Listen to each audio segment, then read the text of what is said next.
Hey guy, so TG high court polity topic చూద్దాం ఈరోజు. Supreme court high court మనం ప్రిపేర్ అయ్యేది టీజీ హైకోర్ట్కి కాబట్టి ఈ టాపిక్ అనేది చాలా ఇంపార్టెంట్ అవుతుంది. Supreme court high court topic. So first supreme court high court కదా, దీని ఆర్టికల్స్ ఏంది చూద్దాం. సుప్రీంకోర్టు ఆర్టికల్స్ ఏంది 124 to 147 అనమాట. ఇక్కడ ఉంది కదా 124 to 147 సుప్రీంకోర్టుది. అండ్ ఫస్ట్ సుప్రీంకోర్టు ఎప్పుడు ఎస్టాబ్లిష్ అయింది అని అడుగుతారు. ఫస్ట్ సుప్రీంకోర్టు 1773 రెగ్యులేటింగ్ యాక్ట్ ద్వారా ఫామ్ అయిందనమాట. ఫస్ట్ సుప్రీంకోర్టు 1773 రెగ్యులేటింగ్ యాక్ట్ ద్వారా సుప్రీంకోర్టు అనేది ఫామ్ అయింది. యాక్ట్ ఇది అండ్ 1774లో ఎగ్జిస్టెన్స్కి వచ్చిందనమాట. త్రూ విచ్ యాక్ట్ అంటే 1773 రెగ్యులేటింగ్ యాక్ట్ ద్వారా ఫామ్ అయిన ఇయర్ మాత్రం 1774. ఎక్కడ ఫామ్ అయింది? క్యాల్కటాలో. సో క్యాల్కటాలో ఫామ్ అయింది. ఇక్కడ ఉంది చూడండి, 1774లో క్యాల్కటాలో ఫామ్ అయింది. యాక్ట్ ఏమో 1773 రెగ్యులేటింగ్ యాక్ట్. సో ఎంతమందితో ఫామ్ అయింది అంటే 1 chief justice plus 3 members judges అనమాట. సో 1+3తో ఫామ్ అయింది. ఇక్కడ చూడండి 1+3, 1 చీఫ్ జస్టిస్ 3 జడ్జెస్తో ఫామ్ అయింది అనమాట. ఇదంతా ఏ యాక్ట్? రెగ్యులేటింగ్ యాక్ట్ కదా. రెగ్యులేటింగ్ యాక్ట్ 1773 ద్వారా. తర్వాత ఏమైందంటే 1935 గవర్నమెంట్ ఆఫ్ ఇండియా యాక్ట్ వచ్చింది కదా. ఆ యాక్ట్ ద్వారా ఏమైందంటే ఫెడరల్ కోర్ట్ వచ్చిందనమాట. Federal court. దాని తర్వాత సుప్రీంకోర్టు. మనకి ఇండియా కాన్స్టిట్యూషన్ ఎప్పుడు అడాప్ట్ చేసుకున్నాం మనము? 1950 January 26 రోజు కదా. సో మనం కాన్స్టిట్యూషన్ అడాప్ట్ చేసుకున్నాక 2 డేస్కి అంటే January 28, 1950 రోజు సుప్రీంకోర్ట్ ఆఫ్ ఇండియా ఫామ్ అయిందనమాట. ఇక్కడ చూడండి 1935 గవర్నమెంట్ ఆఫ్ ఇండియా యాక్ట్ ద్వారా ఫెడరల్ కోర్ట్ ఫామ్ అయింది కదా. తర్వాత అది చేంజ్ ఇంటూ సుప్రీంకోర్టుగా ఎప్పుడు ఫామ్ అయింది ఎప్పుడు చేంజ్ అయింది అంటే 1950 January 28కి. సో ఫస్ట్ మనకి ఇక్కడ 1+3తో ఫామ్ అయింది కదా 1773 రెగ్యులేటింగ్ యాక్ట్ ద్వారా. అదే ఇక్కడికి వచ్చేసరికి 1+7 కాస్త ఇప్పుడు ప్రజెంట్ ఎంతమంది ఉన్నారు అంటే 1+33 ఉన్నారనమాట. సో 1+3 కాస్త 1+ మధ్యలో ఫామ్ అయినప్పుడు 1+7 ఉండే అనమాట. 1+3 కాస్త నార్మల్గా ఇప్పుడు 28 January 1950 అప్పుడు 1+7 ఉండే. తర్వాత మళ్ళీ దాన్ని చేంజెస్ చేసి 1+33గా చేశారనమాట. సో ఇక్కడ చూడండి, ఫస్ట్ ఇక్కడ 1+3 ఉండే కదా. తర్వాత ఏమైంది? ఫామ్ అయినప్పుడు 1+7, 1 చీఫ్ జస్టిస్ ప్లస్ 7 జడ్జెస్తో ఫామ్ అయింది. అప్పుడు ఫస్ట్ చీఫ్ జస్టిస్ ఎవరు? ఇది important question. First in India అనేది ఇంపార్టెంట్ కదా. సో హెచ్జీ కనయ్య అనే అతను first chief justice of India అనమాట. HG Kania. First Telugu chief justice of India ఎవరు అంటే కోల్కా సుబ్బారావు అనమాట. ఈ రెండు ఇంపార్టెంట్. అండ్ సుప్రీంకోర్టు స్ట్రెంత్ని ఎవరు ఇంక్రీజ్ కానీ మనం చేంజెస్ చేసే పవర్ ఎవరికి ఉంది అంటే పార్లమెంట్కి ఉందన్నమాట.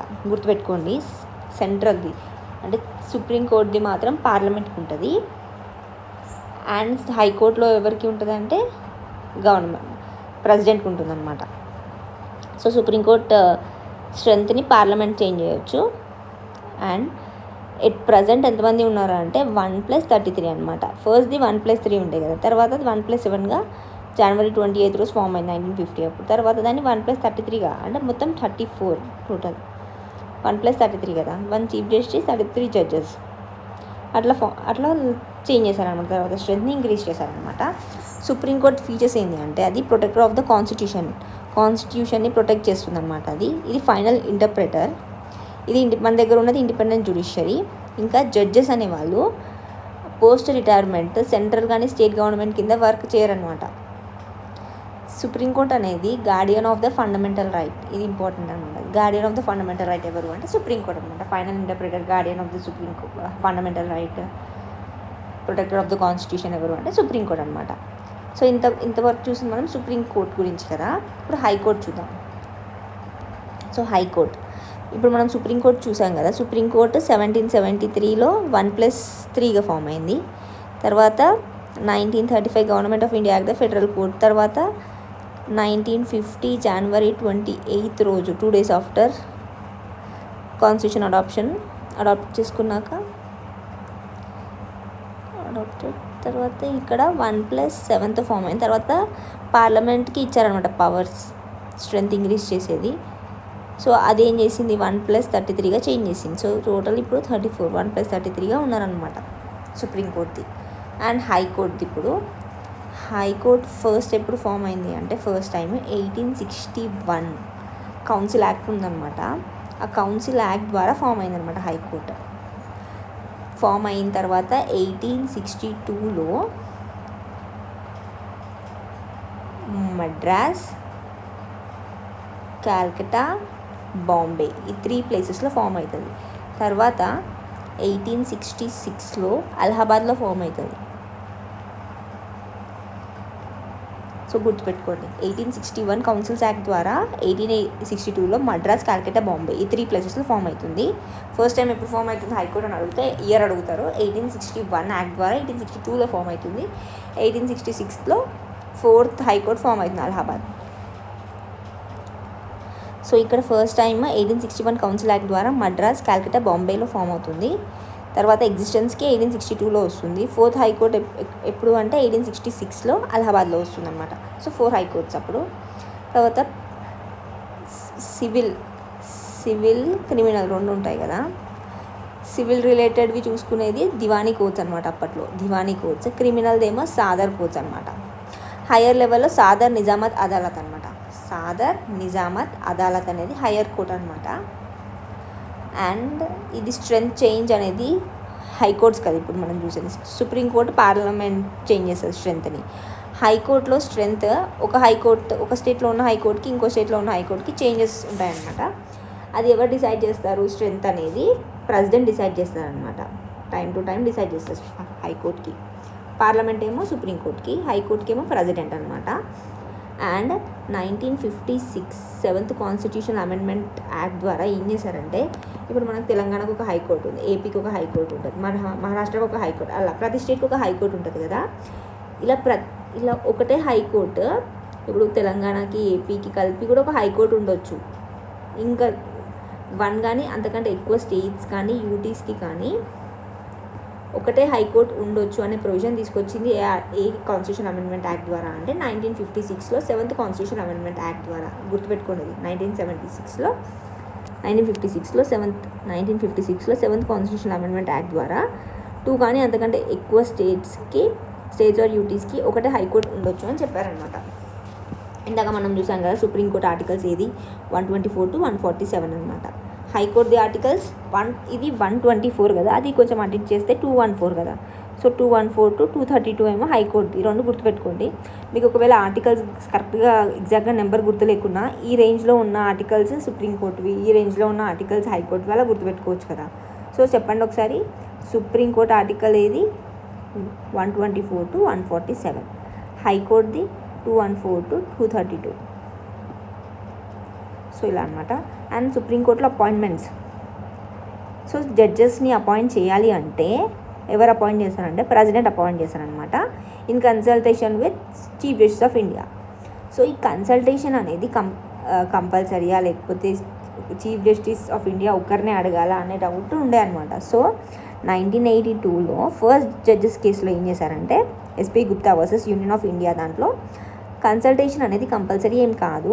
సో ప్రెసిడెంట్కి పవర్ ఇచ్చారనమాట దీనికి. ఫస్ట్ జడ్జెస్ దాంట్లో ప్రెసిడెంటే పవర్ఫుల్ దీంట్లో అని కన్సల్టేషన్ ఏమంత కంపల్సరీ కాదు అని ఇచ్చారనమాట.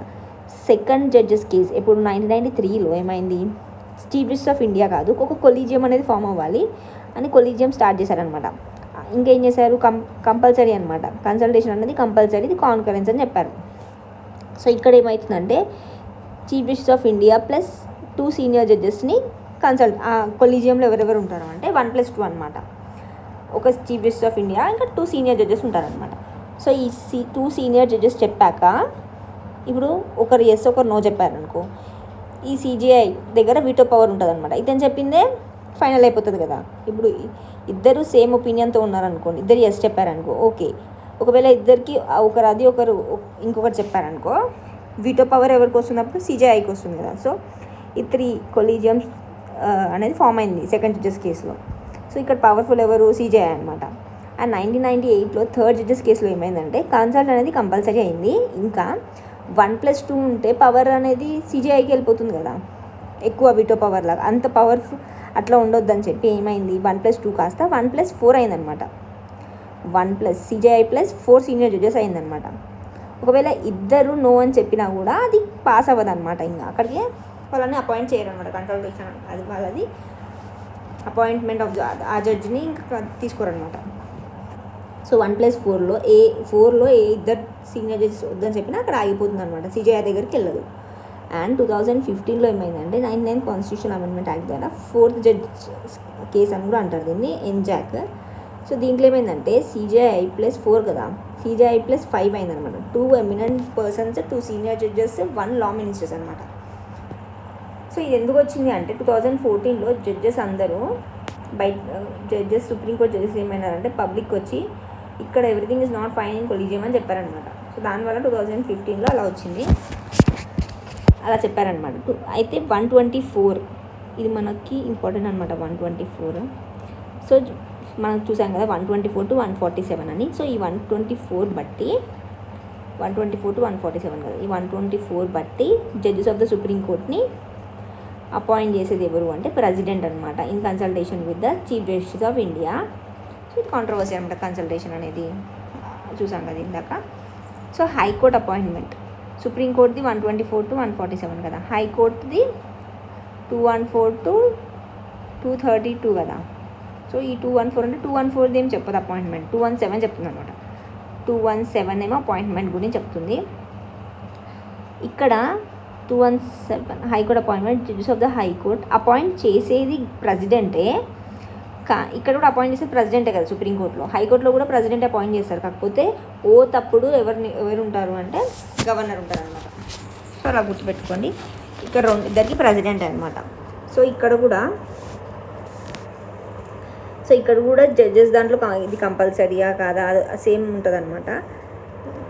సో లాస్ట్కి 6 మెంబర్స్ ఇది క్యాన్సిల్ చేస్తారు. సో ఇది ఉందన్నమాట. సో 217 బట్టి ఏంది, జడ్జెస్ ఆఫ్ ద హైకోర్ట్ని ఎవరు అపాయింట్ చేస్తారు, ప్రెసిడెంట్ అపాయింట్ చేస్తారు, in consultation with the chief justice of India అనమాట ఇక్కడ కూడా. సో నేమ్స్ అయితే ఇక్కడ ప్రెసిడెంట్, కానీ యాక్చువల్గా ఒపీనియన్ అనేది ఇప్పుడు ఇక్కడ రాస్తున్నాను. 217 ప్రకారం ప్రెసిడెంట్ అపాయింట్ చేస్తారనమాట హైకోర్టు జడ్జెస్ని, in consultation with the chief justice of India. కాకపోతే ఇక్కడ ఒపీనియన్, ఇక్కడ నేమ్ సేక్ మాత్రమే ప్రెసిడెంట్, కానీ యాక్చువల్గా ఇక్కడ ఏంటంటే గవర్నర్, ఇంకా ఇప్పుడు తెలంగాణ స్టేట్ ఉందనుకో, తెలంగాణ హైకోర్టు గురించి జడ్జెస్ గురించి అపాయింట్మెంట్ మ్యాటర్లో గవర్నర్, తెలంగాణ గవర్నర్, ఇంకా తెలంగాణ హైకోర్టులో చీఫ్ జస్టిస్ ఉంటారు కదా అతను, ఇంకా అదర్ సీనియర్ జడ్జెస్, వీళ్ళందరూ ఒపీనియన్ అనమాట. ఇది మొత్తం ఒక ప్రెసిడెంట్ అంటే ఇక్కడ ప్రెసిడెంట్తో పాటు Telangana governor, Telangana chief justice of India, హైకోర్టుకి ఇంకా ఇంకొక సీనియర్ జడ్జ్, వీళ్ళందరూ కలిసి ఒపీనియన్ అనమాట, in consultation with chief justice of India అనమాట. ఇఫ్ నెసరీ అయితే ఈ సీనియర్ జడ్జెస్ని కూడా కన్సల్ట్ అవుతారు అనమాట. సో ప్రెసిడెంట్ అంటే ప్రెసిడెంట్ ఒకటిదే కాదు, governor plus chief justice of హైకోర్టుతో పాటు ఇంకా అవసరమైతే మిగతా సీనియర్ జడ్జెస్ని కూడా కన్సల్ట్ అవుతారు అనమాట. ఒపీనియన్ అంటే ఇదంతా వస్తుంది అనమాట ప్రెసిడెంట్ ఒపీనియన్ అంటే. సో సీజే అపాయింట్మెంట్ అనేది కన్సల్టేషన్ క్లారిటీ లేదు. సో కన్వెన్షన్ ద్వారా అంటే సుప్రీంకోర్టులో chief justice of India appoint చేయాలి కదా, అది ఎలా అపాయింట్ చేయాలనేది క్లారిటీ లేదనమాట మనకి కాన్స్టిట్యూషన్లో. సో కన్వెన్షన్ ద్వారా మనం ఏమనుకుంటామంటే సీనియర్ మోస్ట్ జడ్జ్ ఎవరైతే సీనియర్ మోస్ట్ వాళ్ళని అపాయింట్ చేయాలి అని చెప్పారనమాట అని అనుకుంటాం మనం. కానీ వాయిలేట్ చేశారు, ఈ ప్రొవిజన్ని వాయిలేట్ చేశారు. ఇప్పుడు 1973లో ఏఎన్ రాయ్ ఉంటాడు కదా, ఏఎన్ రాయ్ని అపాయింట్ చేశారనమాట, సూపర్ సీడింగ్ 3 సీనియర్ జడ్జెస్ని. సో ఈ ముగ్గురు ఏం చేశారు, తర్వాత రిజైన్ చేస్తారనమాట. వీళ్ళు ఇతనికంటే సీనియర్, కానీ వీళ్ళ ముగ్గురిని అపాయింట్ చేయకుండా ఏఎన్ రాయ్ని అపాయింట్ చేసేసరికి వీళ్ళు రిజైన్ చేస్తారనమాట. సో అలానే ఇంకొకసారి కూడా అవుతుంది అనమాట. లేటర్ 3 జడ్జెస్ రిజైన్ చేస్తారు. అలాంటి సీనియర్ ప్రిన్సిపల్ మళ్ళీ ఇంకొకసారి కూడా వాయిలేట్ చేశారు 1977లో. ఎంవి బెగ్ అనే అతన్ని చీఫ్ జస్టిస్ ఆఫ్ ఇండియా చేశారు, super seeding HR Khan. So ఇతని తర్వాత రిజైన్ చేశారనమాట. సో ఇలాంటి సీనియారిటీ అనేది కంపల్సరీ అనమాట చీఫ్ జస్టిస్ ఆఫ్ ఇండియా అపాయింట్మెంట్లో అని 1993లో చెప్పారు సెకండ్ జడ్జెస్ కేసులో. సో ఇది కంపల్సరీ అనమాట, సీనియారిటీ రూల్ కంపల్సరీగా ఫాలో అవ్వాలి అని సెకండ్ జడ్జెస్ 1993లో చెప్పారనమాట. ట్రాన్స్ఫర్ ఆఫ్ జడ్జెస్ 222 ఆర్టికల్ ఏంది, ట్రాన్స్ఫర్ ఆఫ్ జడ్జెస్ అంటే 222 అనమాట. 217 ఏమో అపాయింట్మెంట్ ఆఫ్ జడ్జెస్ గురించి, 222 ఏమో ట్రాన్స్ఫర్, ఒక హైకోర్టు నుండి ఇంకో హైకోర్టుకి ట్రాన్స్ఫర్ చేయడం. సో అలా ట్రాన్స్ఫర్ చేసి ఆర్టికల్ ఏంది 222 అనమాట. ఎవరు ట్రాన్స్ఫర్ చేస్తారు అంటే సేమ్ ప్రెసిడెంట్ ట్రాన్స్ఫర్ చేస్తారు. సో ప్రెసిడెంట్ అంటే ఇందాక ఏమనుకున్నాం, ప్రెసిడెంట్ అంటే governor plus chief justice of high court కూడా వస్తుంది అనుకున్నాం కదా. ఇక్కడ చీఫ్ జస్టిస్ ఆఫ్, చూడండి ఇక్కడ chief justice of India 4 judges 1+4తో కన్సల్ట్ అయ్యి ప్రెసిడెంట్ ఏం చేస్తారు, జడ్జెస్ని ట్రాన్స్ఫర్ చేస్తారు. సో ఇక్కడ ప్రెసిడెంట్ అంటే ప్రెసిడెంట్ ఒక్కడే కాదు, ఎవరి ఒపీనియన్ అంటే ఇప్పుడు ఈ స్టేట్ నుండి ఈ స్టేట్కి ట్రాన్స్ఫర్ చేస్తున్నాం అనుకోండి, ఇక్కడున్న గవర్నర్ ఇంకా ఇక్కడున్న చీఫ్ జస్టిస్ ఆఫ్ హైకోర్ట్, ఇక్కడున్న chief justice of high court plus governor, వీళ్ళందరిది ఒపీనియన్ అనమాట ఒకటి. అండ్ వీళ్ళు ఎవరిని కన్సల్ట్ అవుతారంటే chief justice of India plus 4 జడ్జెస్ని కన్సల్ట్ అవుతారు, అప్పుడు ట్రాన్స్ఫర్ చేస్తారనమాట. So chief justice of India plus 4 జడ్జెస్తో పాటు కన్సల్ట్ అయిన తర్వాత ప్రెసిడెంట్ తీసుకుంటాడంట. ప్రెసిడెంట్ అంటే నేమ్సేకే ప్రెసిడెంట్, వీళ్ళందరిది అనమాట. Chief justice of high court of both states, ఇంకా governors of both states consult అయ్యి ట్రాన్స్ఫర్ చేస్తారు అకార్డింగ్ టు ఆర్టికల్ 222. దాని ప్రకారం జరుగుతుంది అనమాట ఇది. తర్వాత ఇది రిమూవల్. సో రిమూవల్ ఎలా తీస్తారు అంటే ఇది ఇంపార్టెంట్ అనమాట. ఎందుకంటే చీఫ్ ఎలక్షన్ కమిషనర్ ఇలాంటి వేరే వాళ్ళకు కూడా similar to removal of judges అని అంటారనమాట. సో మనకు రిమూవల్ ఆఫ్ జడ్జెస్ క్లారిటీగా తెలిస్తే అది కూడా తెలిసిపోతుంది కదా. సో రిమూవల్ ఆఫ్ జడ్జెస్ ఎలా చేస్తారు అంటే ఎక్కడ స్టార్ట్ చేయవచ్చు ఈ బిల్. నార్మల్గా రిమూవల్ అంటే నార్మల్ ప్రొసీజర్స్ వేరే ఉంటాయి, వేరే రిమూవల్స్. ఇది కొంచెం స్పెసిఫిక్ వేరేగా ఉంటుంది అనమాట. ఇది ఐదర్ మీరు లోక్సభలో స్టార్ట్ చేయొచ్చు లేదా రాజ్యసభలో ఎక్కడైనా స్టార్ట్ చేయొచ్చు అనమాట. ఈ bill removal of the judges అనే బిల్ లోక్సభలో కానీ రాజ్యసభలో కానీ స్టార్ట్ చేయొచ్చు ఎక్కడన్నా. ఒకవేళ రాజ్యసభలో స్టార్ట్ చేస్తే 50 మెంబర్స్ సపోర్ట్తో స్టార్ట్ చేయాలి ఆ బిల్ని. ఒకవేళ లోక్సభలో అయితే 100 మెంబర్స్, దాని సగం అనమాట. రాజ్యసభలో 100 అక్కడ, ఇక్కడ 50 రాజ్యసభలో. అండ్ సబ్మిట్ చేశాక ప్రిసైడింగ్ ఆఫీసర్ ఎవరైతే ఉంటారో, ఇప్పుడు లోక్సభలో అయితే స్పీకర్, రాజ్యసభలో అయితే చైర్మన్, ఎవరైతే ప్రిసైడింగ్ ఆఫీసర్ ఉన్నారో వాళ్ళు ఓకే చెప్పాలన్నమాట. ఓకే చెప్తే నెక్స్ట్ స్టేజ్కి వెళ్తుంది. ఒకవేళ వాళ్ళు యాక్సెప్ట్ చేయలేదనుకోండి, అప్పుడు అక్కడ క్యాన్సిల్ అయిపోతుంది ఆ బిల్ అనేది. ఒకవేళ యాక్సెప్ట్ చేస్తే అప్పుడు ఏమవుతుంది, జ్యుడిషియల్ ఎంక్వైరీ కమిటీ ఉంటుంది కదా, అది ఏం చేస్తుంది, ఆ అలిగేషన్స్ కరెక్టా కాదా అనేది ప్రాసెస్ స్టార్ట్ చేస్తుంది. 8 మెంబర్స్తో ఉంటుంది అనమాట. ఇది 8 మెంబర్స్తో. అది స్టార్ట్ అయ్యాక ఒకవేళ లేదు ఇతను ఫాల్స్ ఈ అలిగేషన్స్ అన్నీ అని చెప్పింది అనుకో, బిల్ అక్కడ ఆగిపోతుంది. ఒకవేళ అలిగేషన్స్ ట్రూ అని చెప్తే నెక్స్ట్ స్టెప్కి వెళ్తుంది. నెక్స్ట్ స్టెప్ ఏంది, ఇప్పుడు ఈ కమిటీ ఓకే అని చెప్పింది, మళ్ళీ ఏమవుతుంది, మళ్ళీ లోక్సభకి రాజ్యసభకి వెళ్తుంది. సో ఏదైతే ఇంట్రడ్యూస్ చేసిందో అక్కడికి ఫస్ట్ వెళ్తుంది. అది స్పెషల్ మెజారిటీతోని, గుర్తుపెట్టుకోండి, స్పెషల్ మెజారిటీతోని లోక్సభ పాస్ చేయాలి. ఫస్ట్ ఏదైతే లోక్సభ రాజ్యసభ పాస్ చేశాక సెకండ్ హౌస్కి వెళ్తుంది మళ్ళీ, అప్పుడు అది కూడా special majority. So 2 special majority ఇక్కడ గుర్తుపెట్టుకోండి. స్పెషల్ మెజారిటీ ఇక్కడ స్పెషల్ మెజారిటీతో పాస్ అయ్యాక అప్పుడు ప్రెసిడెంట్ దగ్గరికి వెళ్ళి ప్రెసిడెంట్ అప్రూవ్ చేస్తారు. అప్పుడు జడ్జెస్ రిమూవల్ అనేది జరుగుతుంది. బోత్ హౌజెస్లో స్పెషల్ మెజారిటీ, ఇది ఇంపార్టెంట్ అనమాట. బోత్ హౌజెస్లో స్పెషల్ మెజారిటీతో, ఇది ఇంపార్టెంట్. ప్రెసిడెంట్ అప్రూవ్ చేశాక అప్పుడు జడ్జెస్ అనేది రిమూవ్ అవుతారు. సో ఇదంతా పెద్ద ప్రాసెస్ కదా. సో ఏ స్టేజ్లోనే ఆగిపోవచ్చు. ఇక్కడ ఫస్ట్ ఇతను ప్రిసైడింగ్ ఆఫీసర్ ఓకే చెప్పాలి, తర్వాత వీళ్ళ అలిగేషన్స్ కరెక్ట్ అని తెలియాలి. ఇదంతా పెద్ద ప్రాసెస్. సో ఈ సెక్యూరిటీ ఆఫ్ ద టెన్యూర్ ఎవరికి ఉంటుందంటే ఈ జడ్జెస్కి ఉంటుందన్నమాట. ఇది important, security of the tenure ఉంటుందన్నమాట. అండ్ ఇక్కడ ఇప్పటివరకు ఎవరికైనా అలా చేశారా అంటే ఇప్పటివరకు ఎవరికి చేయలేదు, కాకపోతే ఇనిషియేషన్ చేశారు. ఈ సౌమిత్ర సేన్, రామస్వామి, దీపక్ మిశ్రా వీళ్ళందరికీ స్టార్ట్ చేశారు, కానీ ఇది వాళ్ళనైతే రిమూవ్ అయితే ఈ ప్రాసెస్లో ఎవరిని చేయలేదు అనమాట. అది గుర్తుపెట్టుకోండి. ఇంకా జడ్జెస్ ఆఫ్ ద సుప్రీంకోర్టుకి క్వాలిఫికేషన్స్ ఏముండాలి అంటే ఇది ఇంపార్టెంట్, గుర్తుపెట్టుకోండి.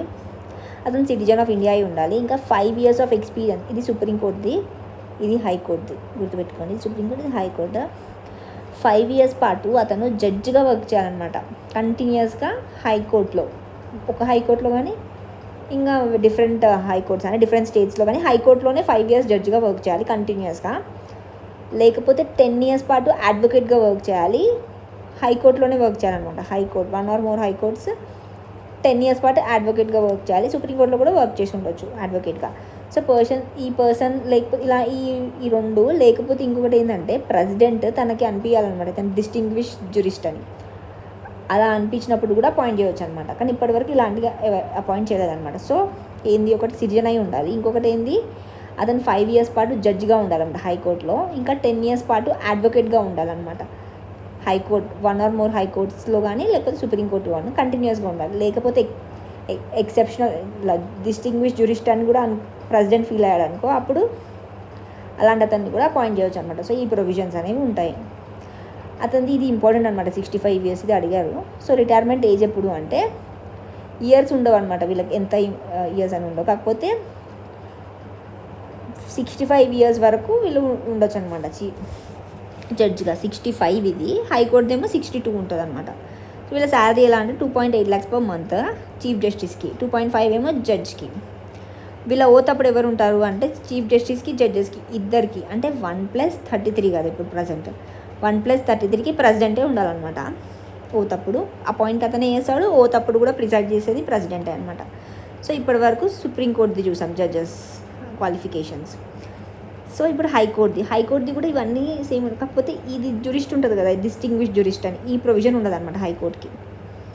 సో ఇది తను సిటిజన్ ఆఫ్ ఇండియా అయి ఉండాలి. 10 years పాటు, ఇందాక ఏం చూసాం 5 years పాటు జడ్జ్ అని చూసాం కదా, ఇక్కడ 10 years పాటు రెండు 10 years, అడ్వకేట్ 10 years, జడ్జిగా కూడా 10 years, కాకపోతే 10 years జడ్జిగా లోవర్ కోర్ట్స్లో అనమాట. ఈ రెండు, ఇది లోవర్ కోర్ట్స్లో, ఇది అడ్వకేట్గా 10 years హైకోర్టులో.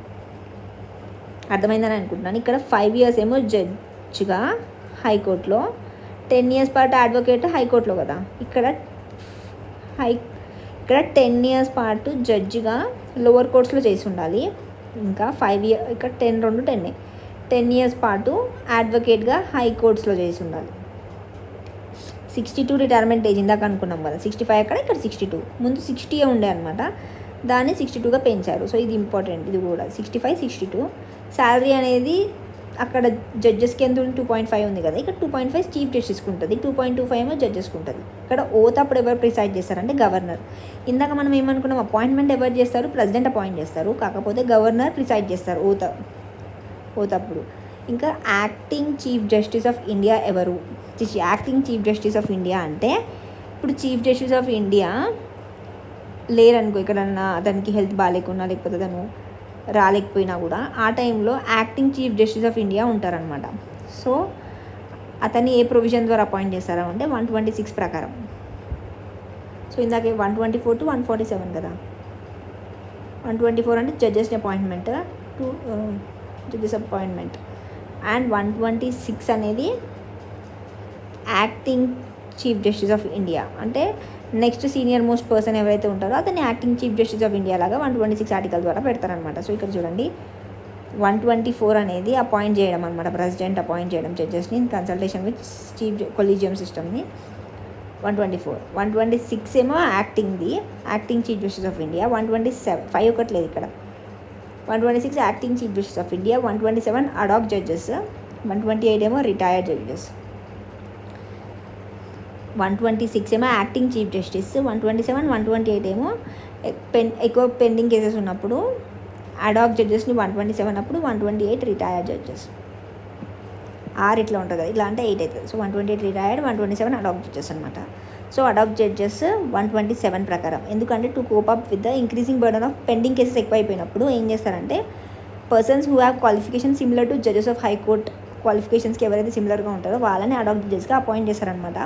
వీళ్ళు ఎవరు అంటే ఎగ్జిస్టింగ్ హైకోర్ట్ జడ్జెస్ కానీ చీఫ్ జస్టిస్ ఉంటారు కదా, వాళ్ళని ఇక్కడ తీసుకొచ్చి అడాక్ జడ్జెస్గా అపాయింట్ చేస్తారు సుప్రీంకోర్టులో. కాకపోతే అపాయింట్ చేసే ముందు చీఫ్ జస్టిస్ ఆఫ్ ఇండియా ఎవరిని కన్సల్ట్ అవుతారంటే ప్రెసిడెంట్ని కన్సల్ట్ అవుతారు. ఇంతకుముందు ఏంది, జడ్జెస్ అపాయింట్మెంట్కి ప్రెసిడెంట్ కన్సల్ట్ అయ్యి, president chief justice of India collegium system వల్ల కన్సల్ట్ అయ్యి అపాయింట్ చేస్తారు కదా, ఇది రివర్స్ అనమాట. Chief justice of India appoint చేస్తారు అనమాట అడాక్ జడ్జెస్ని ఇన్ కన్సల్టేషన్ విత్ ప్రెసిడెంట్. తర్వాత అడాక్ జడ్జెస్ని అపాయింట్ చేస్తారనమాట. తర్వాత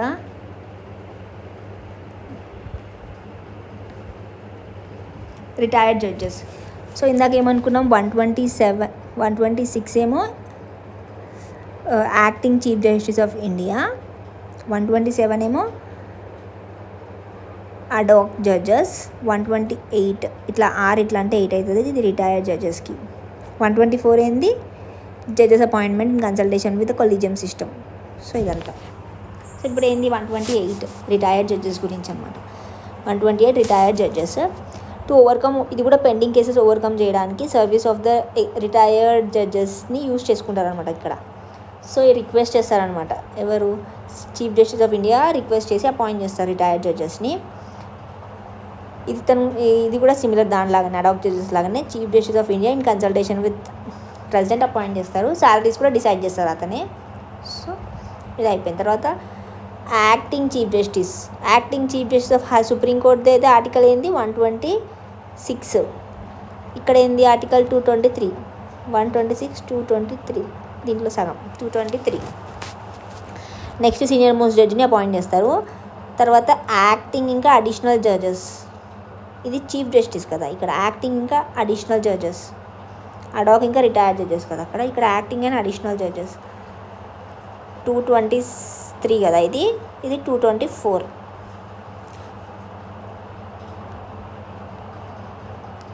సో 224.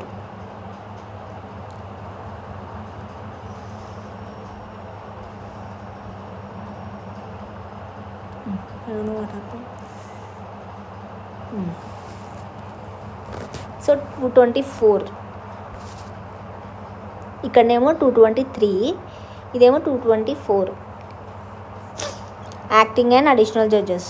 సో యాక్టింగ్ జడ్జ్ అంటే ఇన్ ద యాబ్సెన్స్ ఆఫ్ అంటే ఇప్పుడు ఒక జడ్జ్ ఉన్నాడు, ఆ జడ్జ్ ఒకవేళ ఆ రోజు రాలేదనుకో, అప్పుడు అతని యాబ్సెన్స్లో యాక్టింగ్ జడ్జ్ లాగా ఉంటుంది అనమాట. అతను వచ్చేసాడు అనుకో ఈ జడ్జ్, అప్పుడు ఇతను వెళ్ళిపోతాడు, అది యాక్టింగ్ జడ్జ్ అనమాట. అదే అడిషనల్ జడ్జ్ అంటే ఏంటంటే ఎప్పుడైనా పెండింగ్ కేసెస్ ఎక్కువ ఉన్నాయనుకో, అప్పుడు ఏం చేస్తారు, ఒక 2 years కంటే తక్కువ, నాట్ మోర్ దెన్ 2 years వీళ్ళని అపాయింట్ చేస్తారనమాట. అపాయింట్ చేసి ఆ పెండింగ్ కేసెస్ని చూసుకోవడానికి వీళ్ళని అపాయింట్ చేస్తారు.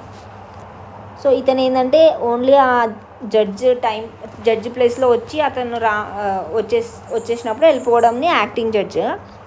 ఇతను అడిషనల్ జడ్జ్ అంటే 2 years పాటు కూడా ఉండొచ్చు అనమాట.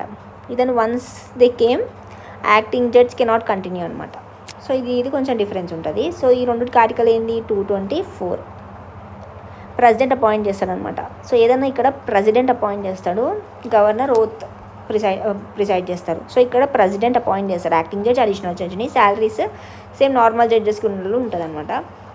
224 కదా ఇది 224A. మనం ఇందాక సుప్రీంకోర్టుది చూస్తే ఏముండే 126, 127, 128 అలా ఉండే కదా, ఇదేమో 223, 224, 224A ఉంది. ఏ అనేది ఉందన్నమాట ఇక్కడ. So retired judges, supreme court of chief justice of high court appoint చేస్తాడు. అక్కడ చీఫ్ జస్టిస్ ఆఫ్ ఇండియా కదా, ఇక్కడ chief justice of high court retired జడ్జెస్ని రిక్వెస్ట్ చేసి అపాయింట్ చేస్తారనమాట.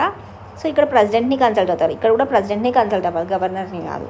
సో ప్రెసిడెంట్ని కన్సల్ట్ అయ్యి వాళ్ళు డిసైడ్ చేస్తారనమాట, శాలరీ డిసైడ్ చేసి ఇది దేని మీద ఛార్జ్ అవుతుంది, వీళ్ళ శాలరీ అంటే కన్సాలిడేటెడ్ ఫండ్ ఆఫ్ స్టేట్ మీద ఛార్జ్ అవుతుంది. అండ్ వీళ్ళ ఇంకేముందంటే ఒరిజినల్ జ్యూరిస్డిక్షన్ ఆఫ్ సుప్రీంకోర్టు గురించి చూస్తున్నాం ఇప్పుడు. జ్యూరిస్డిక్షన్ ఆఫ్ సుప్రీంకోర్టు గురించి. ఒరిజినల్ జ్యూరిస్డిక్షన్ అంటే ఏంది, ఆర్టికల్ 131. అంటే ఓన్లీ సుప్రీంకోర్టే చూడాలి ఈ కేసెస్ని. సో ఇలాంటివి ఏముంటాయంటే ఎప్పుడైతే స్టేట్స్ ఇన్వాల్వ్మెంట్ ఉంటుందో, సెంట్రల్ ఇన్వాల్వ్మెంట్ ఉంటుందో, అలాంటి దాంట్లో సుప్రీంకోర్టు దగ్గరికే వెళ్ళాలి direct. So disputes between 2 states కానీ, గ్రూప్ ఆఫ్ స్టేట్స్ ఒక సైడ్, ఇంకో గ్రూప్ ఆఫ్ స్టేట్స్ ఒక సైడ్, లేకపోతే సెంట్రల్ గవర్నమెంట్ ఒక సైడ్, స్టేట్ గవర్నమెంట్ ఒక సైడ్, లేకపోతే central government plus group of states ఒక సైడ్, ఇంకొక సైడ్ వేరే స్టేట్స్, అలాంటి సెంట్రల్ స్టేట్స్ ఇష్యూస్ ఏమైనా ఉంటే డైరెక్ట్ మనం సుప్రీంకోర్టు దగ్గరికే వెళ్ళాలి. దాన్ని ఒరిజినల్ జ్యూరిస్డిక్షన్ అంటారు. ఆర్టికల్ 131, ఈ ఆర్టికల్ ఇంపార్టెంట్ 131. సో దీనికి 131 అంటే ఏంది, ఒరిజినల్ జ్యూరిస్డిక్షన్ కదా.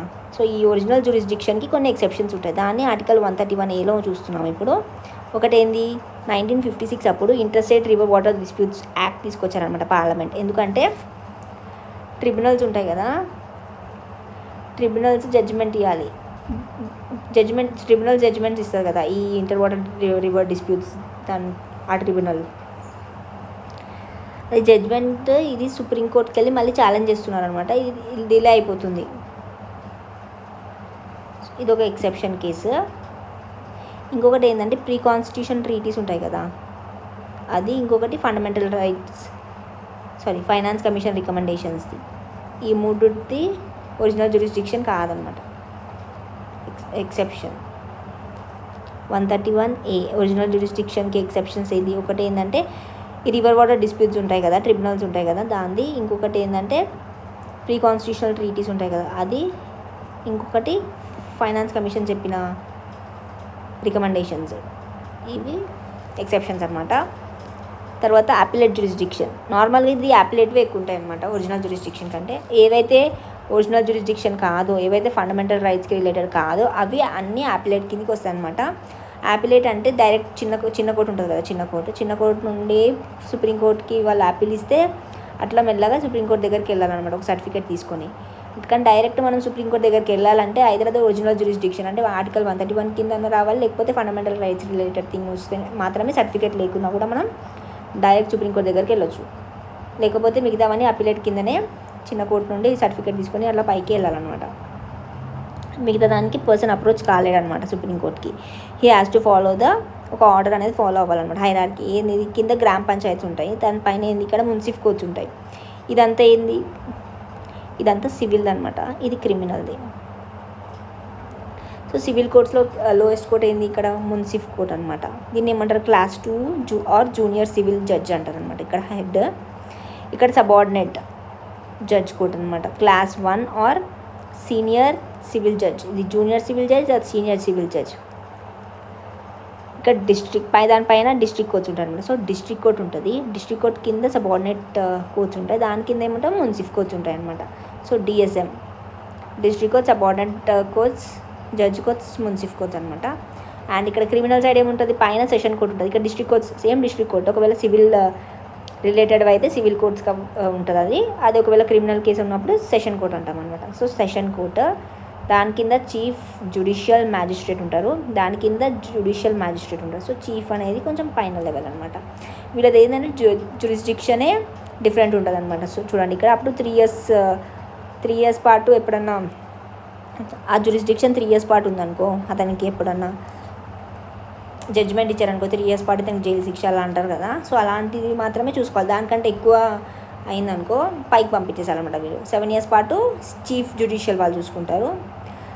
అంతకంటే ఎక్కువ అయితే సెషన్ కోర్ట్స్ చూసుకోవాలన్నమాట. 7 ఇయర్స్ కంటే ఎక్కువ ఎప్పుడన్నా అతనికి వచ్చిందనుకో అతని జడ్జిమెంట్లో, సో అది సెషన్ కోర్ట్స్ చూసుకోవాలన్నమాట. సో 3 కోర్ట్స్ ఇది 3 ఇయర్స్ ఇది, 7 ఇయర్స్ ఇది, అంతకంటే ఎక్కువ సెషన్ కోర్ట్స్ చూసుకోవాలన్నమాట. సో ఒకసారి హైరార్కీ గుర్తుపెట్టుకోండి.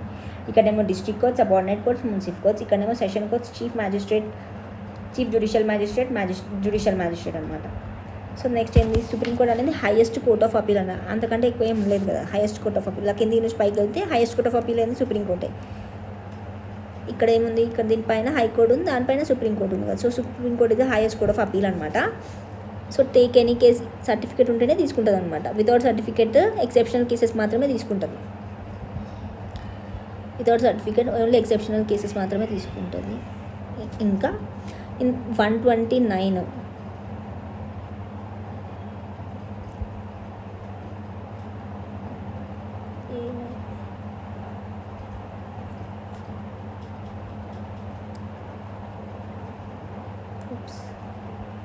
సో ఆర్టికల్ 129 ఏంటంటే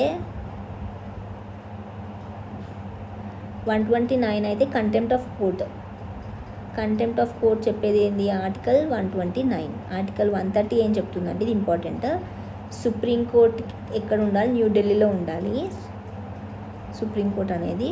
కాకపోతే వేరే బెంచెస్ అనేవి ఒకవేళ అవసరం బట్టి వేరే దగ్గర ఆల్ ఓవర్ ఇండియా ఎక్కడైనా బెంచెస్ ఏర్పాటు చేయవచ్చు అని చెప్పే ఆర్టికల్ 130 ఆర్టికల్ చెప్తుందన్నమాట. సో 129 అనేది కంటెంప్ట్ ఆఫ్ కోర్ట్, 130 అనేది బెంచెస్ లేకపోతే సుప్రీంకోర్టు ప్లేస్ గురించి చెప్తుందన్నమాట. సుప్రీంకోర్టు న్యూఢిల్లీలో ఉంది, ఇప్పుడు బెంచెస్ ఎక్కడన్నా పెట్టవచ్చు ఆల్ ఓవర్ ఇండియాలో అని చెప్పి అది చెప్పింది.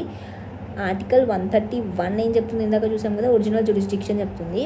ఆర్టికల్ 131 ఎక్సెప్షనల్, ఈ ఒరిజినల్ జ్యూరిస్డిక్షన్కి ఎక్సెప్షన్స్ గురించి చెప్తుంది.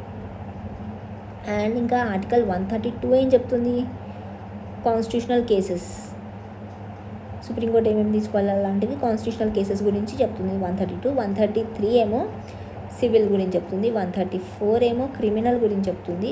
అండ్ 134A ఏం చెప్తుంది, సర్టిఫికేట్ ఉంటేనే సర్టిఫికేట్ ఉంటే తీసుకుంటుంది కదా, సో దాని గురించి చెప్తుంది. 134A ఏం చెప్తుంది, సర్టిఫికేట్ గురించి చెప్తుంది.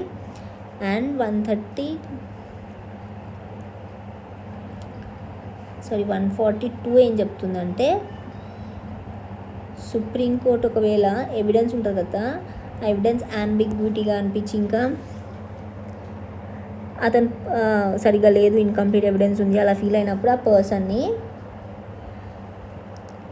ఫ్రీ చేసేయచ్చు అనమాట 142 ప్రకారంగా. అండ్ 143 ఏంది, అడ్వైజరీ జ్యూరిస్డిక్షన్. ఇది ఇంపార్టెంట్, మనకి ప్రెసిడెంట్ దగ్గర చదువుతాము. అడ్వైజరీ జ్యూరిస్డిక్షన్ అంటే ప్రెసిడెంట్ కన్సల్ట్ అవుతాడు అనమాట, ఏదైనా మ్యాటర్లో చీఫ్ జస్టిస్ ఆఫ్ ఇండియాకి కన్సల్ట్ అయ్యి ఆ డెసిషన్ తీసుకుంటాడు అనమాట. అలాంటివి కొన్ని ఉంటాయి. సో 143 అనేది అడ్వైజరీ జ్యూరిస్డిక్షన్. ఒకసారి చూద్దాం మళ్ళీ ఒకసారి ఆర్టికల్స్. 129 కంటెంప్ట్ ఆఫ్ కోర్ట్, 130 ఏమో సుప్రీంకోర్టు న్యూఢిల్లీలో ఉండాలి, కానీ బెంచెస్ ఎక్కడన్నా ఆల్ ఓవర్ ఇండియా ఎక్కడన్నా పెట్టవచ్చు అవసరం బట్టి. 131 ఏమో ఒరిజినల్ జ్యూరిస్డిక్షన్, 131A ఎక్సెప్షన్స్ గురించి చెప్తుంది. డీటెయిల్గా చూద్దాం ఇవన్నీ. 132 constitutional cases, 133 civil, 134 criminal, 134A certificate గురించి. 142 ఏమో సుప్రీంకోర్టు ఎవిడెన్స్ కరెక్ట్గా లేదు, ఇన్కంప్లీట్గా ఉంది, అంబిగ్విటీగా అనిపిస్తే ఆ పర్సన్ని ఫ్రీ చేసేస్తుంది అనమాట. 143 ఏంటంటే, ఇది ఇంపార్టెంట్, ప్రెసిడెంట్ దగ్గర కూడా చాలా ఇంపార్టెంట్ ఈ ఆర్టికల్. 143 ఏంటంటే అడ్వైజరీ జ్యూరిస్డిక్షన్ అనమాట. ప్రెసిడెంట్ అడ్వైస్ కోసం చీఫ్ జస్టిస్ ఆఫ్ ఇండియా దగ్గరికి వెళ్ళి అడుగుతారనమాట. మీడియేటర్గా అప్పుడు అటార్నీ జనరల్ ఉంటారు. సో గుర్తుపెట్టుకోండి అది. ఇక్కడ చూడండి, constitutional 129 contempt of court, constitutional కేసెస్కి 132, 133 సివిల్, 134 క్రిమినల్, 134A సర్టిఫికేట్ గురించి. ఇక్కడ చూడండి 130 ఏమో సుప్రీంకోర్టు న్యూఢిల్లీలో ఉండాలి, ఇంకా సీట్ ఎక్కడన్నా పెట్టవచ్చు బెంచ్ అనేది. 131 original jurisdiction, 131A few exceptions, 136 special leave petition, ఇది కూడా చూస్తాం మనం. 137 సుప్రీంకోర్టు తన జడ్జ్మెంట్ని తనే రివైజ్ చేసుకోవచ్చు అనమాట, revise its own judgment. 137. So 136 అనేది స్పెషల్ లీవ్ పిటిషన్, 137 అనేది తన జడ్జ్మెంట్ని తనే రివైజ్ చేసుకోవచ్చు. 142 ఏమో ఇన్కంప్లీట్ ఎవిడెన్స్ ఉన్నప్పుడు అతన్ని ఫ్రీ చేయవచ్చు పర్సన్ని. 143 చాలా important, advisory jurisdiction of Supreme Court. ఇక్కడ చూద్దాం అడ్వైజరీ జ్యూరిస్డిక్షన్ గురించి చూద్దాం. సో అడ్వైజరీ జ్యూరిస్డిక్షన్ అంటే ఏంటి అంటే, 143 ఆర్టికల్ ఏం చెప్తుందంటే, ప్రెసిడెంట్ సుప్రీంకోర్టు దగ్గరికి వెళ్ళి అడ్వైస్ తీసుకోవచ్చు అనమాట, సీక్ అడ్వైస్ ఫ్రమ్ సుప్రీంకోర్ట్. అప్పుడు సుప్రీంకోర్టు ఇవ్వచ్చు, ఇవ్వకపోవచ్చు. సుప్రీంకోర్టు అప్పుడు ఇవ్వచ్చు, ఇవ్వకపోవచ్చు, అంటే వద్దు అని ఇవ్వను అని కూడా చెప్పవచ్చు అనమాట. ఒకవేళ ఇస్తే అది ప్రెసిడెంట్ ఫాలో అవ్వచ్చు, దానికి తగ్గట్టు దాన్ని ఒబే చేయవచ్చు, చేయకపోవచ్చు, అది ప్రెసిడెంట్ ఇస్తుంది. చూడండి ఇక్కడ ప్రెసిడెంట్ ఒకవేళ ఒపీనియన్ అడిగారనుకో సుప్రీంకోర్టుకి, సీక్ అడ్వైజ్ అడిగారనుకోండి, అది ఇవ్వచ్చు, ఇవ్వకపోవచ్చు. సుప్రీంకోర్టు రిఫ్యూజ్ కూడా చేయవచ్చు అనమాట. ఒకవేళ అది ఇచ్చిందనుకో, అడ్వైజ్ ఇస్తే, అప్పుడు అది ప్రెసిడెంట్ అడిగారు సుప్రీంకోర్టుకి, అది ఇవ్వచ్చు, ఇవ్వకపోవచ్చు. ఒకవేళ ఇచ్చిందనుకో, ప్రెసిడెంట్ దాన్ని ఒబే చేయవచ్చు, చేయకపోవచ్చు, అంటే అది దానికి తగ్గట్టు చేయవచ్చు, లేకపోతే తన నచ్చింది చేయవచ్చు అనమాట. సో అదనమాట. కానీ కంపల్సరీ ఇవ్వాలన్నమాట సుప్రీంకోర్టు. ఏ కండిషన్లో అంటే, ఒకవేళ ప్రీ కాన్స్టిట్యూషనల్ ట్రీటీస్ ఉంటాయి కదా, దానికి రిలేటెడ్ ఏమన్నా అడిగారనుకోండి, అప్పుడు కంపల్సరీ సుప్రీంకోర్టు అడ్వైస్ ఇవ్వాల్సిందే. కానీ అప్పుడు కూడా ప్రీ కాన్స్టిట్యూషనల్ ట్రీటీస్ అప్పుడు కంపల్సరీ ఇవ్వాల్సిందే, అది దానికి నో చెప్పాల్సిన లేదనమాట. కాకపోతే ప్రెసిడెంట్ అప్పుడు కూడా అది ఒబే చేయవచ్చు, చేయకపోవచ్చు. ఈ క్వశ్చన్ ఇంపార్టెంట్, గుర్తుపెట్టుకోండి. సో రెండిట్లో ప్రెసిడెంట్ ఒబే చేయవచ్చు, చేయకపోవచ్చు అనమాట. President may obey or refuse the advice అనమాట. సో ఇక్కడ కూడా కంపల్సరీ ఏం కాదు, ఒబే చేయవచ్చు, చేయకపోవచ్చు. ఇప్పుడు ఒక 16 టైమ్స్ అడిగారు ఈ అడ్వైజ్ అనేది, అట్లీస్ట్ 5 మెంబర్స్ ఉండాలన్నమాట. సో 5 మెంబర్స్ ఉండాలి. నార్మల్ చిన్న వాటికి 3 మెంబర్స్ ఉంటారు, కొంచెం పెద్ద వాటికి 5 మెంబర్స్ అనేది ఇంపార్టెంట్ అన్నమాట జడ్జెస్. సో ఇలాంటి ఒకటి ప్రొవిజన్ 143 టైప్లో అడ్వైజరీ జ్యూరిస్డిక్షన్ అనేది గవర్నర్ కేసులో ఉండదు అనమాట, ప్రెసిడెంట్ కేసులోనే ఉంటుంది. And court of record, Supreme Court court of record 129 సుప్రీంకోర్టుది, 215 ఏమో హైకోర్టుది. 129 సుప్రీంకోర్టు, 215 హైకోర్టు అనమాట. జడ్జెస్ అనేది జడ్జ్మెంట్ అనేది ఒకసారి సుప్రీంకోర్టు ఇస్తుంది కదా, అది court of record of courts లాగా. అంటే ఇప్పుడు ఈ కేసుకి ఈ జడ్జ్మెంట్ ఇచ్చింది అనేది వాళ్ళు ఒక రిఫరెన్స్ లాగా లోవర్ కోర్ట్స్ యూజ్ చేసుకుంటారు అనమాట, రిఫరెన్స్ లాగా జడ్జ్మెంట్ని. సేమ్ జడ్జ్మెంట్ ఇవ్వచ్చు అనమాట. Similar in case of high court. So supreme court హైకోర్టువి కోర్ట్ ఆఫ్ రికార్డ్స్ లాగా అవుతాయి అనమాట. 129, 250 అనేది కోర్ట్ ఆఫ్ రికార్డ్స్. తర్వాత contempt of court. Contempt of court అంటే కోర్ట్ చెప్పింది వినకపోవడం, కానీ కోర్ట్ని రెప్యుటేషన్ స్కాండలైజ్ చేయడం, అలాంటి సిచ్యువేషన్స్ని కంటెంప్ట్ ఆఫ్ కోర్ట్ అంటారనమాట. రూల్స్ అండ్ రెగ్యులేషన్స్ ఫామ్ చేయాలి కంటెంప్ట్ ఆఫ్ కోర్ట్ కానీ ఎవరు చెప్పారంటే సిన్హా కమిటీ చెప్పింది. 1971లో ఫామ్ చేసింది after the recommendations of Sinha committee. So ఇతను ఏం గుర్తుపెట్టుకుంది సిన్హా కమిటీ.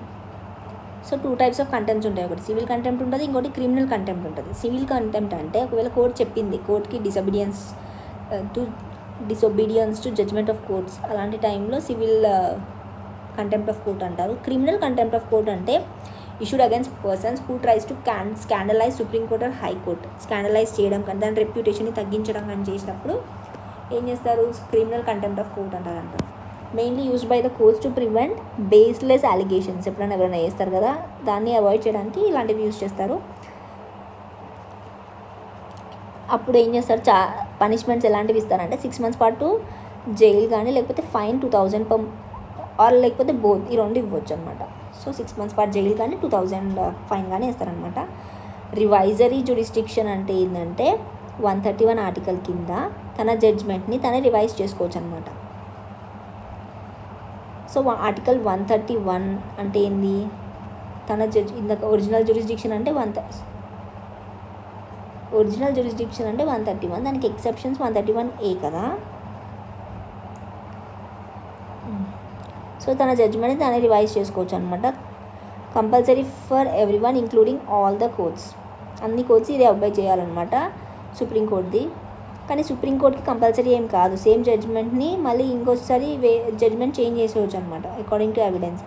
ఆర్టికల్ 123 అండ్ 143 చూసాం కదా ఇందాక, ఏంది అడ్వైజరీ జ్యూరిస్డిక్షన్. ఇక్కడ 142 ఆర్టికల్ ఏం చెప్తుందంటే ఒకవేళ ఇన్కంప్లీట్ ఎవిడెన్స్ ఉంటే, అంబిగ్విటీగా అనిపిస్తే సుప్రీంకోర్టు ఏం చేస్తుంది, ఆ పర్సన్ని ఫ్రీ చేస్తుంది అని ఇందాక చూసాం కదా. ఆర్టికల్ 142 ఏమో ఫ్రీ చేయవచ్చు ఒకవేళ ఎవిడెన్స్ ప్రాపర్గా లేకపోతే. 143 ఏంటంటే అడ్వైజరీ జ్యూరిస్డిక్షన్. ఎమర్జెన్సీ ప్రొవిజన్స్ ఉంటాయన్నమాట. ఎమర్జెన్సీ ప్రొవిజన్స్ ఇవి ఇంపార్టెంట్. నేషనల్ ఎమర్జెన్సీ ఉంటుంది, ప్రెసిడెంట్ రూల్ ఉంటుంది, ఇంకా ఫైనాన్షియల్ ఎమర్జెన్సీ ఉంటుంది. ఆర్టికల్ 352, 356, 360 అనమాట. సో ఇలా నేషనల్ ఎమర్జెన్సీ అనేది ఆర్టికల్ 352 అనమాట. 3 times పెట్టారనమాట ఇండియాలో నేషనల్ ఎమర్జెన్సీ. 1962 అప్పుడు. 1962లో ఏముంది, ఇండియా చైనా వార్ ఉండే అనమాట. 1971లో ఇండియా పాకిస్తాన్ వార్ ఉండే. ఇక్కడ ఇండియా పాకిస్తాన్కి వార్ ఉండే. 1975లో ఇంటర్నల్ డిస్టర్బెన్స్ అనే దాని మీద పెట్టారనమాట. సో ఇలా 3 times పెట్టారు. 62, 71, 75లో దేని మీద పెట్టవచ్చు నేషనల్ ఎమర్జెన్సీ అనేది, వార్ కానీ ఎక్స్టర్నల్ అగ్రెషన్ కానీ ఇంటర్నల్ డిస్టర్బెన్స్, ఈ 3 దాని మీద పెట్టవచ్చు. తర్వాత దీన్ని ఏం చేశారంటే ఇంటర్నల్ డిస్టర్బెన్స్ మీద 1975లో పెట్టారు. కాకపోతే ఇంటర్నల్ డిస్టర్బెన్స్ అనేది స్మాల్ డిస్టర్బెన్స్కి కూడా ఇంటర్నల్ డిస్టర్బెన్స్ అవుతాయి కదా. సో ఈ నేమ్ని చేంజ్ చేసి ఆర్మడ్ రెబిలియన్ అని పెట్టారనమాట. Armed rebellion. సో ఇప్పుడు ఆర్మడ్ రెబిలియన్ ఉందన్నమాట. నెక్స్ట్ ఎమర్జెన్సీ ఏంది, state emergency or president rule or constitutional emergency. అంటే కాన్స్టిట్యూషన్లో ఉన్న దానికి తగ్గట్టు ఒక స్టేట్ వర్క్ చేయలేని కండిషన్లో ప్రెసిడెంట్ రూల్ పెడతారనమాట. ఆర్టికల్ 156 బట్టి పెడతారు. ఫైనాన్షియల్ ఎమర్జెన్సీ ఆర్టికల్ 360 అనమాట. సో 3 kinds ఆఫ్ ఎమర్జెన్సీస్ ఉంటాయి కదా. నేషనల్ ఎమర్జెన్సీ అనేది ఎప్పుడు అంటే ఒక అబ్నార్మల్ సిచ్యువేషన్ ఫేస్ చేస్తున్నప్పుడు, అప్పుడు థింగ్స్ నార్మల్ కండిషన్స్కి తీసుకురావడానికి కోసమని నేషనల్ ఎమర్జెన్సీ ఇంపోజ్ చేస్తారనమాట. ఎవరు ఇంపోజ్ చేస్తారు, ప్రెసిడెంట్ ఇంపోజ్ చేస్తారు national emergency on 3 reasons: war, external aggression, internal disturbance. So national emergency ఎప్పుడెప్పుడు ఇంపోజ్ చేశారు అంటే 1962లో ఇండియా చైనా వార్ అప్పుడు. దాని మీద అంటే ఎక్స్టర్నల్ అగ్రెషన్ రీజన్ మీద చేశారు. 1971లో ఇండియా పాకిస్తాన్ వార్ అప్పుడు వార్ అనే దాని మీద పెట్టారు. 1975లో ఈ 1975 ఆల్రెడీ ఉండే అనమాట. ఇక్కడ ఈ 1975 ఎమర్జెన్సీ ఉండే. అదే టైంలో 1975లో ఇంటర్నల్ డిస్టర్బెన్స్ అనే దాని మీద పెట్టారు. సో దీనికి ఏంటంటే 1975లో 38th కాన్స్టిట్యూషనల్ అమెండ్మెంట్ యాక్ట్ ద్వారా if already there is an emergency, ఇంకో ఎమర్జెన్సీ కూడా ఒక ఎమర్జెన్సీ ఉన్నప్పుడు emergency can be again imposed by another reason. అంటే ఇప్పుడు war, external aggression, internal disturbance, ఈ 3 ఉన్నాయి కదా కండిషన్స్. ఈ 3 reasons మీద పెట్టొచ్చు. సో ఒకవేళ ఇక్కడ ఇప్పుడు 1971లో వార్ అనే రీజన్తో ఎమర్జెన్సీని పెట్టారు కదా. So already emergency war emergency ఎగ్జిస్టెన్స్లో ఉన్నప్పుడు ఇంకొకసారి కూడా ఎమర్జెన్సీని పెట్టొచ్చు, కాకపోతే వేరే ఈ రెండిట్లో ఏదో ఒక దాని మీద పెట్టొచ్చు అని. సో అప్పుడు ఏం చేశారు, 1971లో కదా ఇది ఎమర్జెన్సీ ఉండేది వార్ దాని మీద. 1975లో ఏం చేశారంటే ఇంటర్నల్ డిస్టర్బెన్స్ అనే రీజన్తో 1975లో పెట్టారు. సో డ్యూరింగ్ 1971 ఎమర్జెన్సీ ఆల్రెడీ ఉంది అనమాట వార్ది రీజన్తో.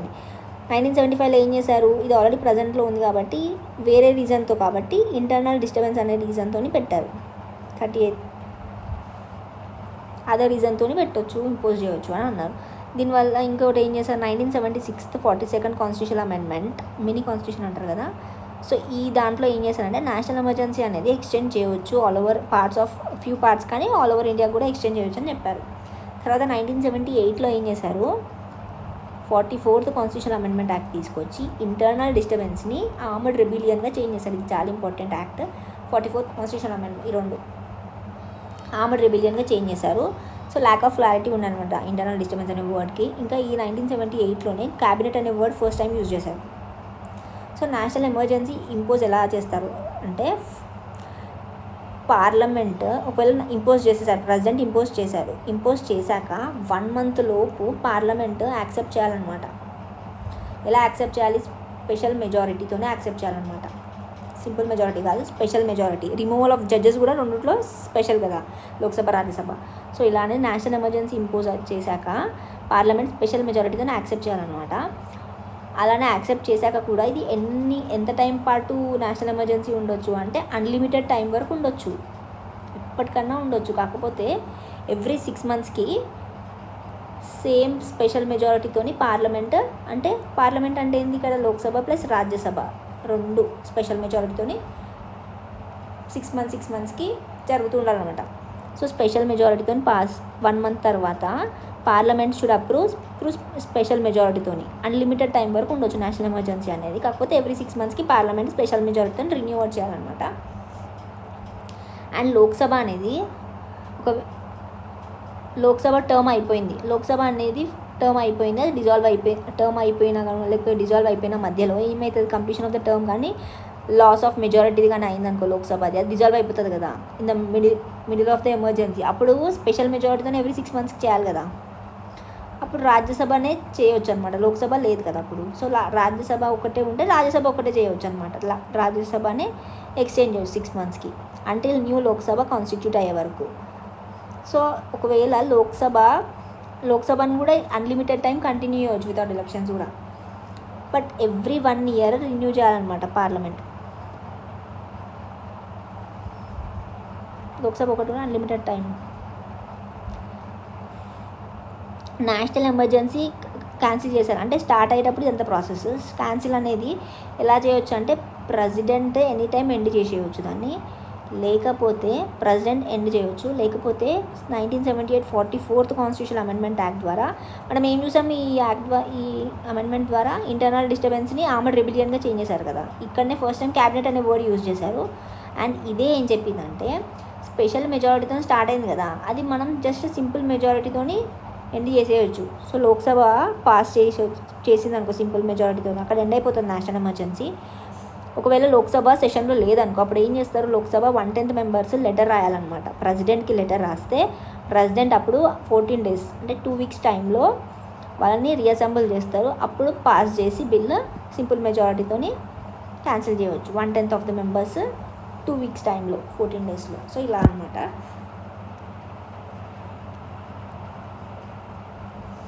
ఒక పేపర్ చూడలేదు.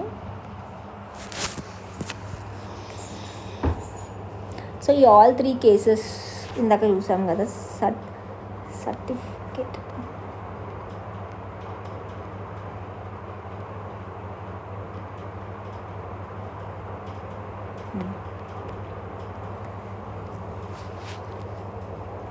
ఈ అన్ని 3 cases అప్రోచ్లో సుప్రీంకోర్టు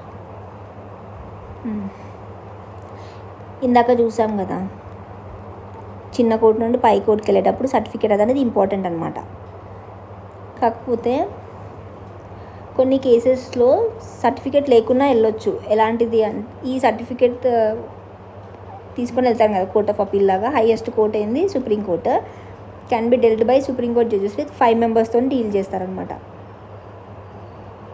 అదర్ ఇలాంటి ఇంపార్టెంట్ దాంట్లో లేకపోతే 3 మెంబర్స్ ఉంటారనమాట జడ్జెస్. అండ్ క్రిమినల్ కేసెస్ ఉంటాయి కదా, క్రిమినల్ కేసెస్కి లోవర్ కోర్ట్ ఒకవేళ సర్టిఫికేట్ కంపల్సరీ కదా అన్నిటికీ, కానీ కొన్నిటికి సర్టిఫికేట్ అవసరం లేదు. ఎలాంటిదంటే ఒకటి ఏదైనా లోవర్ కోర్టు డెత్ సెంటెన్స్ కానీ లేకపోతే 10 years కంటే ఎక్కువ జడ్జ్మెంట్ కానీ ఇచ్చిందనుకో అతన్ని జైలు శిక్షలాగా, అప్పుడు ఏం చేస్తారంటే ఇది వీళ్ళు డైరెక్ట్ వెళ్ళొచ్చు అనమాట. వీళ్ళు సర్టిఫికేట్ ఇవ్వను అని చెప్పారు అనుకో, అలాంటి టైంలో ఏం చేస్తారు వీళ్ళు డైరెక్ట్ సుప్రీంకోర్టుకి వెళ్ళొచ్చు అనమాట. సో ఇక్కడ చూడండి, లోవర్ కోర్ట్ ఒకవేళ డెత్ పెనాల్టీ కానీ లేకపోతే 10 years కంటే ఎక్కువ పనిష్మెంట్ ఇచ్చిందనుకో, ఇక్కడ డెత్ కానీ 10 years కంటే ఎక్కువ కానీ లోవర్ కోర్ట్ ఇచ్చిస్తే అప్పుడు సర్టిఫికేట్ లేకుండానే వితౌట్ సర్టిఫికేట్ డైరెక్ట్ సుప్రీంకోర్టు దగ్గరికి వెళ్ళొచ్చు అనమాట డైరెక్ట్గా. ఇది ఒకటి ఉంది. ఇంకొకటి ఏంటంటే స్పెషల్ లీవ్ పిటిషన్ అంటే ఆర్టికల్ 136.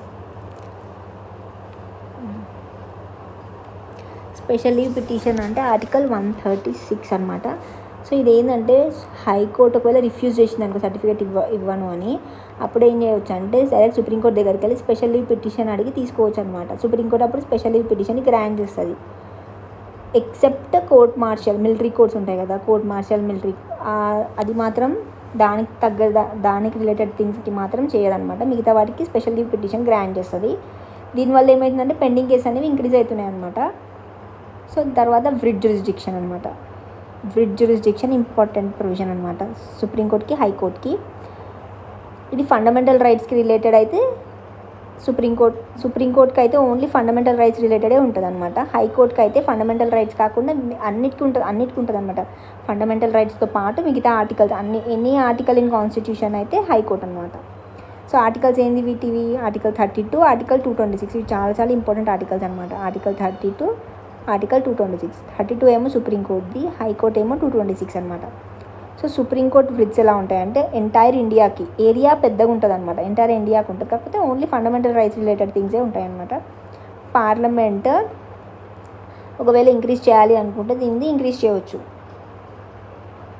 జ్యూరిస్డిక్షన్ ఇంక్రీజ్ చేయాలి అనుకుంటే పార్లమెంట్ రిక్వైర్మెంట్ బట్టి చేయవచ్చు అనమాట. సో పార్లమెంట్కి పవర్స్ ఇచ్చారు దాని జ్యూరిస్డిక్షన్ సుప్రీంకోర్టుది. అండ్ ఇది ఆర్టికల్ 32. ఇది ఆర్టికల్ 226 అనమాట హైకోర్టుది. Writs only స్టేట్కే.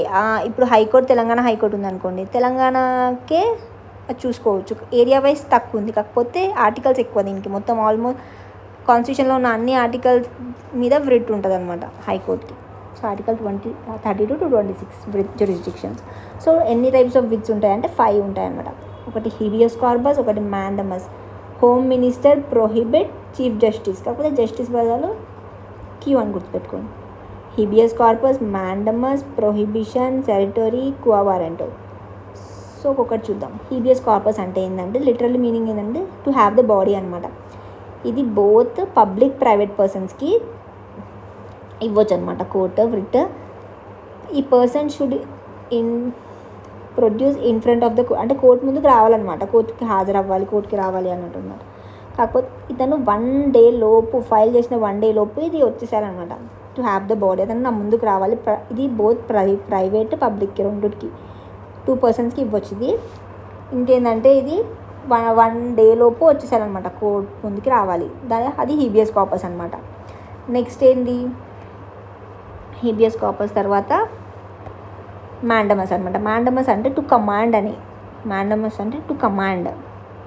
ఇది ఓన్లీ పబ్లిక్ అథారిటీ అనమాట. ఇది ఏంటంటే అతనికి తన డ్యూటీని డిశ్చార్జ్ చేయమని చెప్పడం అనమాట. పబ్లిక్ అథారిటీకి, గవర్నమెంట్ అథారిటీకి, గవర్నమెంట్ పర్సన్కి issue orders by asking public officials to discharge the duty. నీ వర్క్ నువ్వు చేయి కరెక్ట్గా అని చెప్పడానికి మ్యాండమస్ అనమాట. ఇది ప్రొహిబిషన్ అంటే ఏంటంటే ఇది జ్యుడిషియల్ కానీ క్వాజీ జ్యుడిషియల్ బాడీస్కి చెప్తారనమాట. ఇది to prohibit or to forbid అంటే ఏమవుతుందంటే ఇప్పుడు లోవర్ కోర్ట్స్ ఉంటాయి, జ్యుడిషియల్ కానీ క్వాజీ జ్యుడిషియల్ బాడీస్ ఉంటాయి కదా, అవి ఏంటంటే ఇప్పుడు ఇందాక చూసాం కదా 3 years లేకపోతే 7 years, మోర్ దాన్ 7 years. ఇప్పుడు మోర్ దాన్ 7 years ఏది సెషన్స్ కోర్ట్స్ కదా, దానికంటే కింద ఇది మ్యాజిస్ట్రేట్, ఇదేమో చీఫ్ మ్యాజిస్ట్రేట్ కదా.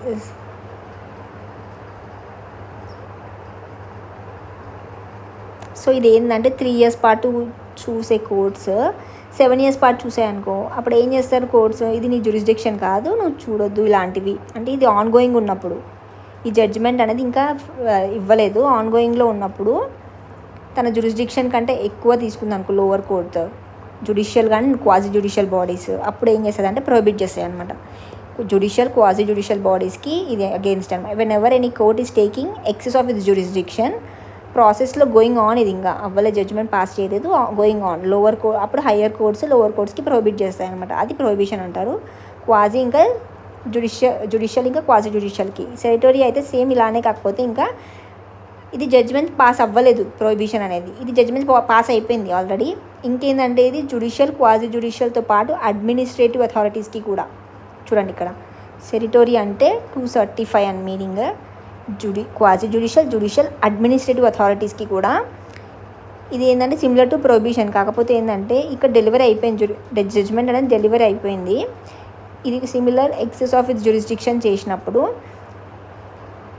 అప్పుడు ఏం చేస్తాయంటే సేమ్, ఇది రెండు సేమ్, కాకపోతే ఇక్కడ ఏంటంటే జ్యుడిషియల్ క్వాజీ జ్యుడిషియల్కే, ఇదేమో జ్యుడిషియల్ క్వాజీ జ్యుడిషియల్తో పాటు అడ్మినిస్ట్రేటివ్ అథారిటీస్కి కూడా. ఇది కూడా ఎక్సెస్ ఆఫ్ ఇట్స్ జ్యూరిస్డిక్షన్ చేసినప్పుడు ఇది కూడా ఎక్సెస్ ఆఫ్ ఇట్స్ జ్యూరిస్డిక్షన్, కాకపోతే ఇది ఏంటంటే జడ్జ్మెంట్ అనేది ఆన్గోయింగ్లో ఉంది, ఇంకా పాస్ చేయలేదు. ఇక్కడ జడ్జ్మెంట్ డెలివరీ అయిపోతుంది అనమాట సెరిటరీలో 235 అనమాట. అది కో వారెంటో అంటే ఏంది, last one on what authority అనమాట. కో వారెంటో అంటే ఏ అథారిటీ అంటే పబ్లిక్ సర్వెంట్కి తన ఆఫీస్ అజ్యూమ్ చేస్తారు కదా, ఎవరైనా ఆఫీస్లో ఉంటారు, ఆఫీస్ అజ్యూమ్ చేసినప్పుడు నువ్వు ఏ క్వాలిఫికేషన్తో వితౌట్ ఎనీ డ్యూ క్వాలిఫికేషన్స్ అతను ఆ ఛార్జ్ తీసుకున్నాడు, ఆఫీస్ ఎంటర్ అయ్యాడు అని. ఆన్ వాట్ అథారిటీ, నువ్వు ఏ అతని క్వాలిఫికేషన్స్ లేకున్నా కూడా ఆఫీస్ ఎలా వచ్చావని క్వశ్చన్ చేయవచ్చు అనమాట కోర్ట్స్. ఇది ఓన్లీ పబ్లిక్ సర్వెంట్స్కి అనమాట. సో ఇప్పుడు చూసాము, ఒకసారి 5 చూద్దాము, ఇవి చాలా ఇంపార్టెంట్. వ్రిట్స్ అంటే ఏంది, సుప్రీంకోర్టుది, హైకోర్టుది. సుప్రీంకోర్టుది 32, హైకోర్టుది 226 కదా. హేబియస్ కార్పస్, మ్యాండమస్, ప్రొహిబిషన్, సెరిటరీ, కో వారెంటో. సో హేబియస్ కార్పస్ అంటే to have the body, 1 day లోపు రావాలన్నమాట కేసు ఫైల్ అయ్యాక. ఇది పబ్లిక్కి ప్రైవేట్కి ఇద్దరికి. మ్యాండమస్ అంటే టు కమాండ్ పబ్లిక్ వాటికే. ఈ కో వారెంటో కూడా పబ్లిక్ సర్వెంట్స్కే కదా. ఇది ఏంటంటే నువ్వు నీ వర్క్ చేయి, నీ ప్రాపర్గా డిశ్చార్జ్ చేయమని. ఇదేంటంటే నువ్వు ఏ క్వాలిఫికేషన్స్తో ఎంటర్ అయ్యావని. కో వారెంటో అని వాట్ అథారిటీ. మ్యాండమస్ అంటే కమాండ్ చేస్తున్నారు అనమాట, ప్రాపర్గా డ్యూటీ డిశ్చార్జ్ చేయాలి. ఈ రెండు సిమిలర్ అనమాట, ప్రొహిబిషన్, సెరిటరీ. ఈ రెండు సిమిలర్. ఈ రెండు ఏంటంటే జ్యుడిషియల్ క్వాజీ జ్యుడిషియల్కి, సెరిటరీ ఇంకా ఎక్స్ట్రా అడ్మినిస్ట్రేటివ్ అథారిటీస్కి కూడా. సో ఈ ప్రొహిబిషన్ ఏం చేస్తుందంటే టు ప్రొహిబిట్ అనమాట, టు ఫోర్బిడ్. ఇది సెరిటరీ అంటే టు సర్టిఫై అనమాట. ఇది ఏంది ప్రొహిబిట్ చేస్తుందంటే జడ్జ్మెంట్ ఆన్గోయింగ్లో ఉంది, ఇది ఇంకా పాస్ కాలేదు, ఇది ఆల్రెడీ డెలివరీ అయిపోయింది జడ్జ్మెంట్. ఏవైతే లోవర్ కోర్ట్స్ జ్యుడిషియల్ కానీ క్వాజీ జ్యుడిషియల్ బాడీ తన జ్యూరిస్డిక్షన్ కంటే ఎక్కువ తీసుకున్నప్పుడు ఈ రెండు అనమాట, వాటి జ్యూరిస్డిక్షన్ కంటే. సో ఇది నెక్స్ట్ ఏంది, ఆర్టికల్ 130 ఏం చెప్తుంది, సీట్ ఆఫ్ సుప్రీంకోర్ట్ న్యూఢిల్లీ అని చెప్తుంది. అకార్డింగ్ సెవరల్ పార్ట్స్లో కూడా పెట్టవచ్చు బెంచెస్ అనేది ఆల్ ఓవర్ ఇండియాలో. ఆర్టికల్ 137 ఏంది, revise its own judgment but based on for number of times. తన ఓన్ జడ్జ్మెంట్ని రివైజ్ చేయొచ్చు బట్ బేస్డ్ ఆన్ ఎవిడెన్సెస్ అనమాట. Supreme Court 32, 226. Mandamus, quo warranto similar ఉంటుంది, ప్రొహిబిషన్, సెరిటరీ. సో ఆర్టికల్ 352 చదివాం కదా ఇందాక, 352, 356, 360. National emergency, president rule, financial emergency. Contempt of court అంటే 129. Supreme Court ఇందాక 129 సుప్రీంకోర్టుది, కంటెంప్ట్ ఆఫ్ సుప్రీంకోర్ట్. 215 ఏమో హైకోర్టుది. ఇప్పుడు 32, 226 ఇదంతా అయిపోయింది. సో ఇదనమాట. నెక్స్ట్ సబార్డినేట్ కోర్ట్స్ అవి ఉన్నాయి, అవి వేరే వీడియోలో చూద్దాం. సో ఇది ఇంపార్టెంట్, సుప్రీంకోర్టు హైకోర్టు టాపిక్ అనేది చాలా ఇంపార్టెంట్.